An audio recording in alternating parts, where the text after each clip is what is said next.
Thank you very much, Your Excellency. It now gives me great pleasure to introduce Ms. Brigitte Gabriel, CEO and President of Act for America. Brigitte, I'm absolutely delighted to have you here today. The floor is yours.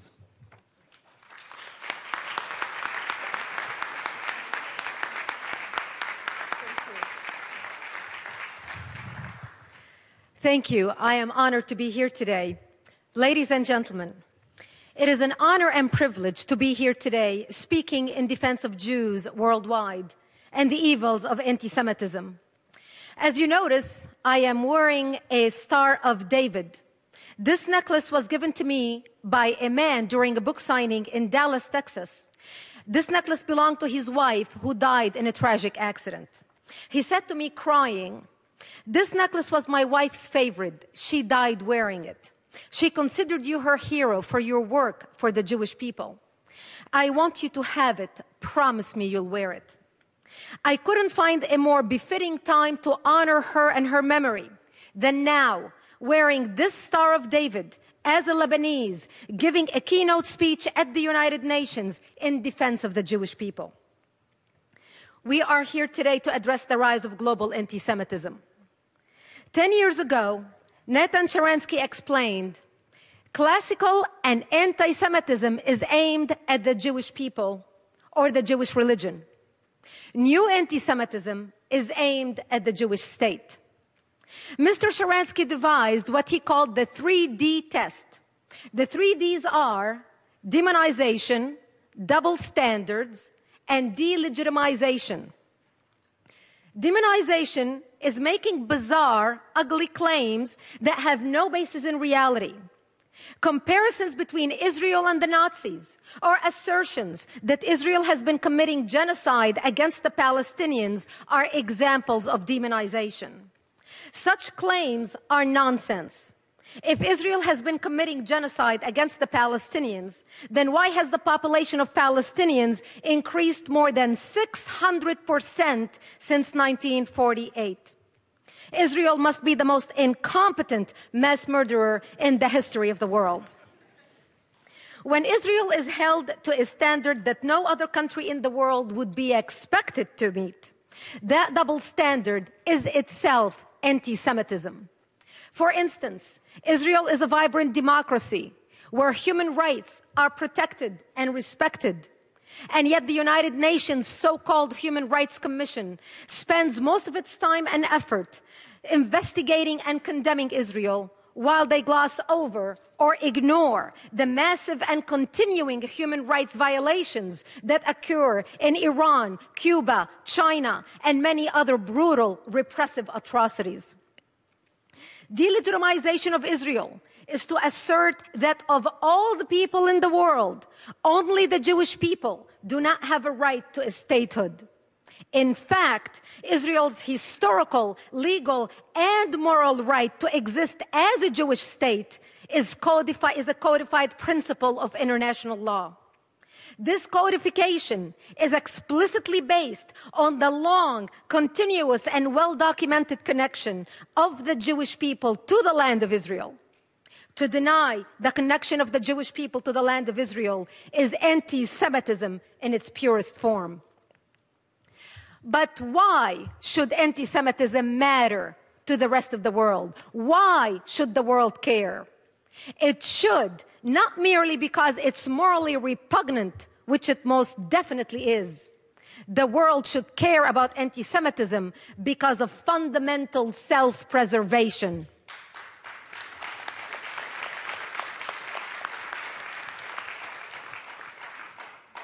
The stark truth is that the world stands at the edge of a deep, dark precipice. At the bottom lurks another Holocaust that has already begun. This time, the genocide is not only against the Jews. The so-called Islamic State had made it abundantly clear that it can be committed against non-Jews. ISIS persecuting and killing members of every religious, ethnic, and nationalistic community they encounter. ISIS is slaughtering Syrians, Iraqis, Lebanese, Palestinians.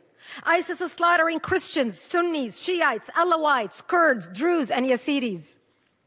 ISIS floods the internet with stomach-churning images and videos of mass executions, severed heads, and crucifixions.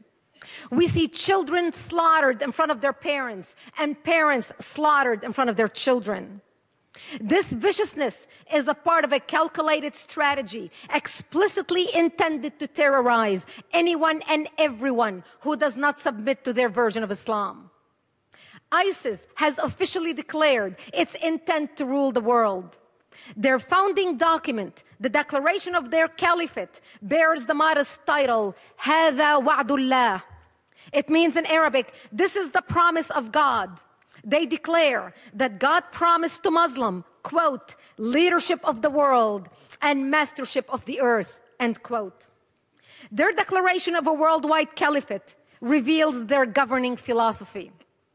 Quote, by Allah, if you disbelieve in democracy, secularism, nationalism, as well as all the other garbage and ideas from the West, and rush to your religion and creed, then by Allah, you will own the earth, and the East and the West will submit to you.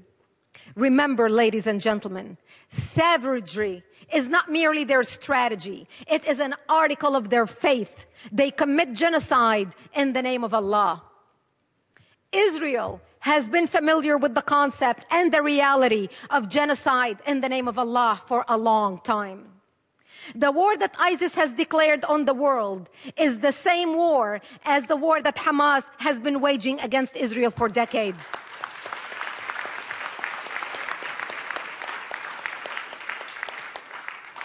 The only difference, again, is focus. ISIS seeks a worldwide caliphate. Hamas is focused on the destruction of Israel. However, their motivation, methods, and morals are the same. In terms of brutal methods and lack of morals, ISIS has recently shot, hacked, and killed its way to the top of the world's terrorist organizations. Meanwhile, Hamas has been committing mind-numbing mass atrocities for decades. They used to wrap their children in dynamite and nails and send them to blow up Israeli buses and restaurants. They rejoiced at the deaths of Israeli children and glorified the deaths of their own. Today, they use them as human shields. I know something about children being used as human shields. In 1976, when I was 11 years old, Palestinians in South Lebanon used me and my family as human shields. They employed exactly the same technique that Hamas uses in Gaza today. They set up artillery or rocket launchers in front of my bomb shelter and fired a barrage towards Israel. They would pack up and run as quickly as possible, leaving my family to the devastation of return fire. Today, Hamas hides behind human shields on a much larger scale. Hamas routinely uses schools, mosques, hospitals, and other civilian locations for weapons storage, missile launch sites, and other military purposes. They fire rockets on martyrs from these places with the explicit intention of drawing return fire from the Israelis, hoping that they will produce photogenic civilian corpses for display in the media. Hamas and ISIS share a common motivation. They want to impose Islam. This is the charter of Hamas, and it is in ISIS's declaration of the caliphate. The charter of Hamas declares that, quote, Israel will exist and will continue to exist until Islam will obliterate it, end quote. The most revealing words in the Hamas charter are a quotation from Islamic scripture. The day of judgment will not come about until Muslims fight the Jews. The stones and trees will say, "O Muslim, O Abdullah, there is a Jew behind me, come and kill him." This is from Hadith of Sahih Muslim, book 41. But Hamas has a problem. In Israel, Jews don't hide behind stones or trees. In Israel, Jews stand up and defend themselves. Israelis have learned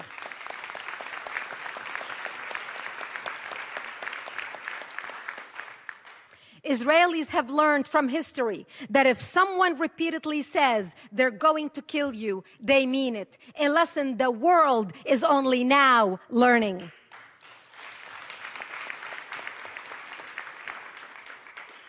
70 years ago, the world stood by as the Jews of Europe went out the chimneys.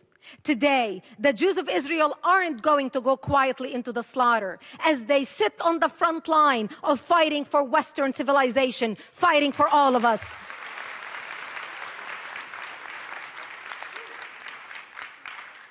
Those who seek to exterminate the Jews are not going to stop with the Jews. That should have been the lesson of the Holocaust. That must be the lesson of the rise of ISIS. Once the international mass murder of innocent civilians was legitimized against Israel, it was legitimized everywhere, constrained by nothing more than the strong-held beliefs of those who would become the mass murderers. Because the Palestinians were encouraged by most of the world to believe that the murder of innocent Israeli civilians is a legitimate tactic to advance their Palestinian cause, the Islamists believe that they may commit mass murder anywhere in the world to advance their holy cause. As a result,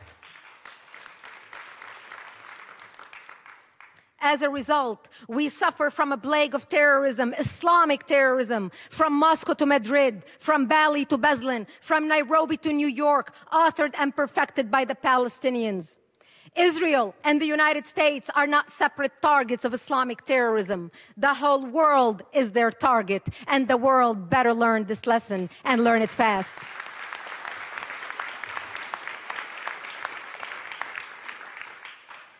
Evil dwells when courageous men become bystanders. Lies spread when the informed become silent.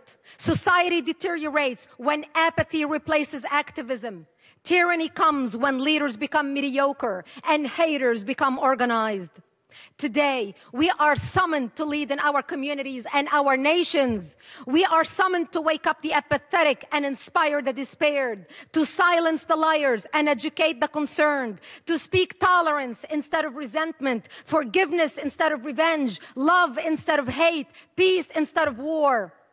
We are here at the United Nations today because each one of us is a leader and an instrument of change with history as our final judge. How will we be judged? I, as a leader of ActForAmerica.org, the largest national security organization in America, with chapters in 11 countries around the world, am committed to do whatever possible we can to stand up with the Jewish people and defend them.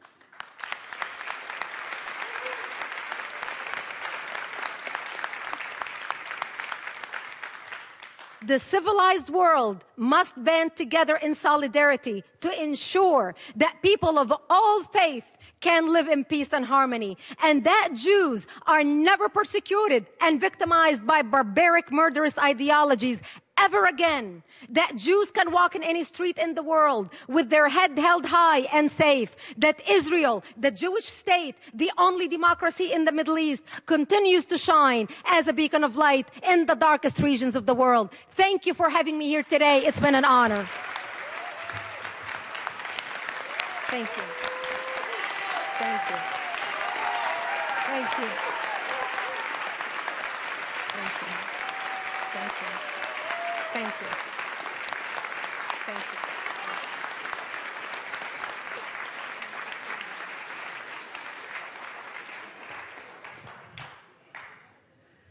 Thank you, Ms. Brigitte Gabriel.